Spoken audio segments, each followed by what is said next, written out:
السلام علیکم ناظرین، میں اور عبدالمالک خان بھائی جا رہے ہیں جی چورا شریف، جہاں سجادہ نشین دربار عالیہ پیر سعادت علی شاہ صاحب اور ان کے جو صاحبزادے ہیں عمرہ کی ادائیگی کے بعد وطن واپس آئے ہیں۔ ہم نے کہا کہ اولین فرصت میں ان سے ملاقات ہونی چاہیے، کیونکہ 2 روز قبل یہ وہ آئے ہیں۔ یہ لنک روڈ، ہم نے مین ٹریک چھوڑ دیا ہے۔ یہ لنک روڈ ہے جی جو چورا شریف کو جاتا ہے۔ اس روڈ کی حالت بھی آپ کو ساتھ ساتھ نظر آ جائے گی، تو کوشش کریں گے جی پیر صاحب سے ملاقات کریں گے، اور جو پیر صاحب سے گفتگو ہوگی وہ بھی اپنے ناظرین تک پہنچائیں گے کہ پیر صاحب نے جو وہاں روح پرور مناظر دیکھے ہیں اسے کس طرح بیان کریں گے، اور ان کے صاحبزادے سے بھی گفتگو کریں گے۔ تو آپ ہمارے ساتھ رہیں، آپ کو پیر صاحب سے بھی ملاقات کراتے ہیں اور ان کے صاحبزادے سے بھی ملاقات کراتے ہیں۔ ناظرین، پیر سعادت علی شاہ صاحب کے ڈیرے پر ہم پہنچ گئے ہیں۔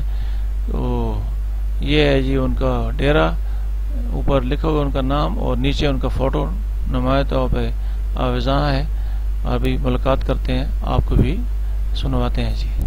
السلام علیکم ناظرین، آج ہم آئے ہیں، میں اور عبدالمالک بھائی، چورا شریف میں سجادہ نشین دربار عالیہ پیر سید سعادت علی شاہ صاحب اور ان کے صاحبزادے پیر سید اوصاف علی شاہ المعروف بلال شاہ یہ عمرہ کی سعادت حاصل کر کے واپس آئے ہیں۔ کہا ہے کہ جن کو مبارکباد دینا ہمارا فرض ہے، کیونکہ بڑے مقدس مقام سے یہ ہو کر آئے ہیں، تو اس لیے ہم حاضر ہوئی ہیں۔ میں نے کہا ساتھ ان سے تھوڑی سی گفتگو بھی کر لی جائے۔ تو سب سے پہلے پیر صاحب سے پوچھتے ہیں کہ یہ چونکہ وہاں کا جو منظر ہے اس کی منظر کشی کر دیں اور ایک اجمالی خاکہ پیش کر دیں کہ انہوں نے وہاں کیا دیکھا اور کیا انہوں نے وہاں پایا ہے۔ تو ہمارے ناظرین کو، اپنے مریدین کو یہ کیا کہنا چاہیں گے؟ اعوذ باللہ السمیع العلیم من الشیطان الرجیم، بسم اللہ الرحمن الرحیم۔ سب سے پہلے تو میں آپ کا شکریہ ادا کرنا چاہتا ہوں کہ آپ نے وقت نکالا، اٹک سے بڑی مشقت کر کے یہاں تشریف لائے، آپ کو بہت شکریہ۔ اس کے بعد میں یہ گزارش کروں گا کہ مسلمان کے لیے اس سے بڑی جگہ اور کوئی بندہ تصور بھی نہیں کر سکتا کہ اللہ تعالیٰ اپنے فضل و احسان سے اسے بیت اللہ شریف کا دیدار، اور دیدار کے بعد اس کے طواف کی سعادت سے بہرہ مند فرمائے۔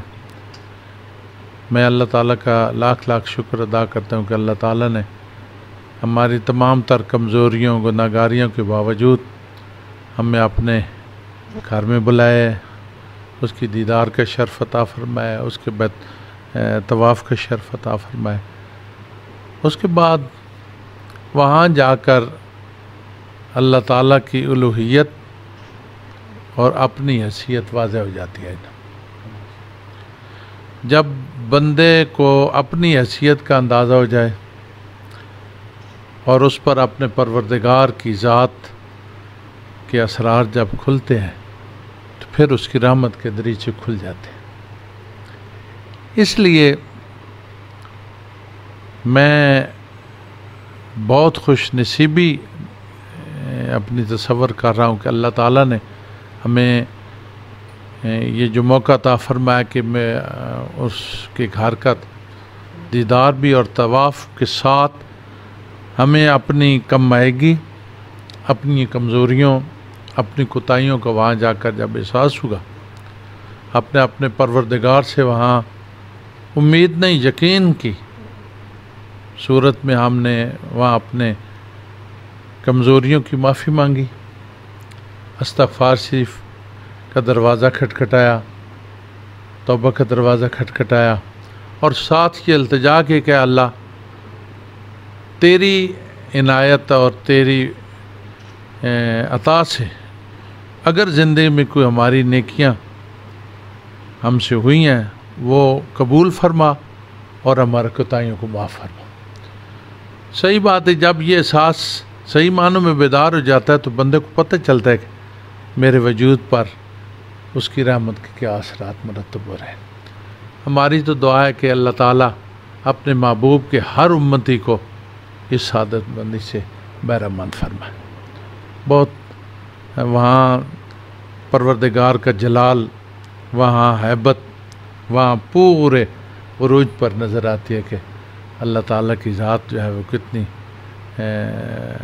اس کی ہیبت ہے، اس کے جلال ہے۔ اور پھر مدینہ شریف میں جہاں جلال کا مشاہدہ کیا ہے وہاں جمال بھی نظر آئے، حضور کی بندہ نوازی، حضور وہاں تو ایک چیز جو ہے وہ قابل ذکر ہے جو میں گزارش کروں گا کہ حضور کا فرمان ہے کہ 70,000 فرشتہ صبح رحمت، برکت اور عزتوں کی سوغاتیں لے کر آتا ہے، اور شام کو وہ واپس چلے جاتے ہیں، اور 70,000 فرشتہ پھر شام کو عزت و برکت کی سوغاتیں لے کر آتے ہیں۔ یہ آنا جانا کوئی اتنی بڑی بات نہیں ہے۔ جو میں گزارش کرنا چاہتا ہوں کہ حضور نے فرمایا کہ وہ فرشتے قیامت کی صبح تک پھر التجا کریں گے کہ یا اللہ اپنے محبوب کے ایک دروازے پر ایک چکر پھر نصیب فرما، ان کی باری نہیں آئے گی۔ ہم کتنے خوش نصیب لوگ ہیں کہ حضور نبی پاک ہماری تمام تر کمزوریوں کے باوجود پھر اپنے در دولت پر ہمیں حاضری کی توفیق بخشتے ہیں، ہمیں وہاں قبول فرماتے ہیں۔ میری تو دعا یہ ہے کہ رسول اللہ صلی اللہ علیہ وسلم کی عنایات و برکات بھی ہمارے حصے اللہ فرمائے، اور بیت اللہ شریف کی عنایات و برکات بھی ہمارے حصے فرمائے، اور وہاں جو لبیک اللہم لبیک کا ورد، اور پھر جو وہ روح پرور اور ارتقاء ایمان والا وہ جو منظر نظر آتا ہے، میری تو دعا ہے کہ اللہ تعالیٰ حضور کے ہر امتی کو یہ نصیب فرمائے، اللہ تعالیٰ ان حاضریوں کو قبول فرمائے بیت اللہ شریف کی، رسول اللہ کی، اور دعا یہ ہے کہ اللہ تعالیٰ میں ہمیشہ حصار رحمت میں رکھے، اور رسول اللہ صلی اللہ علیہ وسلم ہمیں اپنی نظر عنایت میں رکھ کر ہمیں اس دنیا میں بھی عزت و آبرو عطا فرمائے، ہماری قبر و حشر بھی باعزت۔ اور میں نے تو رسول اللہ صلی اللہ علیہ وسلم کی پوری امت، شرق و غرب اور شمال و جنوب تک، میں نے بیت اللہ شریف میں بھی ادھر بھی ان کی مغفرت کی دعا کی ہے، اپنے کمزوریوں کی بخشش اور معافی کی التجا کی ہے، اور اپنی قبر اور حشر کی عزت کی التجا کی ہے۔ اللہ تعالیٰ قبول فرمائے۔ پیر صاحب کے صاحبزادے پیر اوصاف علی شاہ آل معروف بلال شاہ بھی عمرہ کی ادائیگی کر کے واپس آئے ہیں، دونوں باپ بیٹا یہ سعادت حاصل کر کے آئے ہیں، تو ان سے پوچھتے ہیں کہ ان کے وہاں جذبات کیا تھے اور انہوں نے کیا کچھ پایا۔ اعوذ باللہ من الشیطان الرجیم، بسم اللہ الرحمن الرحیم۔ سب سے پہلے تو میں آپ کا شکریہ ادا کرتا ہوں کہ آپ ہم سے ملاقات کے لیے اٹک سے تشریف لائے ہیں۔ اللہ تعالیٰ آپ کو عزت و برکتوں سے نوازے، اور جہاں تک بیت اللہ شریف اور مسجد نبوی شریف صلی اللہ علیہ وآلہ وسلم کے حوالے سے ہے، تو اللہ رب العزت کا یہ ہم پر احسان ہے کہ اللہ رب العزت نے ہمیں اپنے محبوب کریم علیہ الصلاۃ والسلام کی امت میں سے پیدا کیا ہے، اور یہ اس کا خاص فضل اور یہ اس کا احسان ہے۔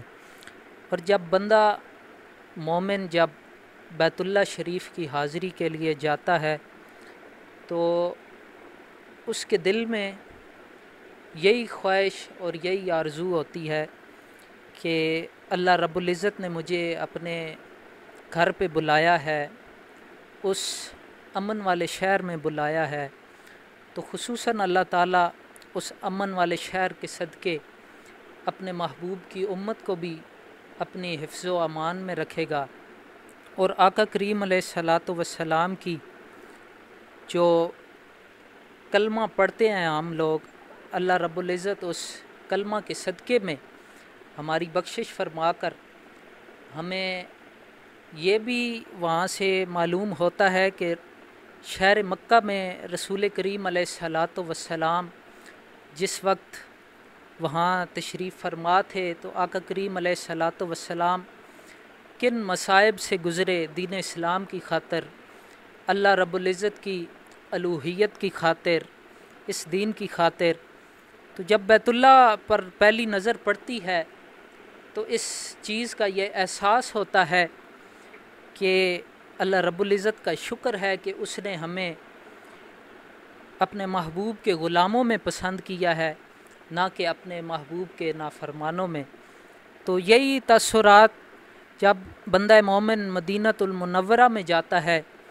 تو جب آقا کریم علیہ الصلاۃ والسلام کے روضہ اقدس میں حاضری کے لیے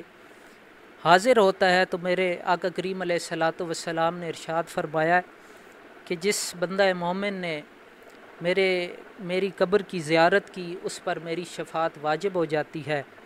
تو یہ ہم مسلمانوں کا ایمان ہے کہ آقا کریم علیہ الصلاۃ والسلام کی نظر عنایت اس دنیا میں بھی اور قبروں اور حشر والے دن بھی آقا کریم علیہ الصلاۃ والسلام ہمیں اپنی شفاعت سے بہرہ مند فرمائیں گے اور ہمیں اپنے غلاموں میں قبول فرمائیں۔ ناظرین، بنیادی مقصد پیر صاحب سے ملاقات تھی، تو ہم نے کہا کہ